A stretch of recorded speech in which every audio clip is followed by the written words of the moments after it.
The next really important time management concept, in fact, it might even be rule number one, is write everything down. And I would write things down in three places. Firstly, a master list. So this is a great big list of everything that you've got to do, everything you've chosen to do or agreed to do, all written down in one place. Could be a whiteboard, could be paper, could be an app, it doesn't matter, but have it all written down in one place. There aren't any dates on these things, they're just things you're going to do. The second place you write things is your daily jobs to do list, which you should write every day, probably last thing before you go home or last thing before you go to bed.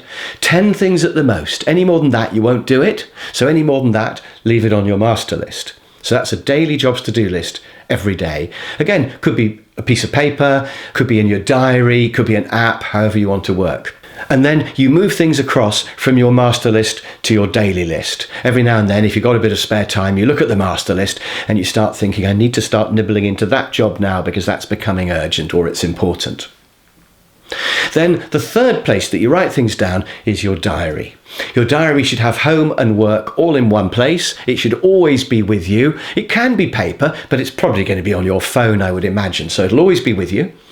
And the things I want to say about your diary are, firstly, keep some space free every day for things that are going to crop up. Never have a completely full diary, because if you do, you're not going to be able to cope with things that crop up. And also, make a note of when a job is due. So if somebody promises you they'll do a job by the 28th of the month, then just go to your diary and write it in there. So when that date comes round, you can see if that person has done it.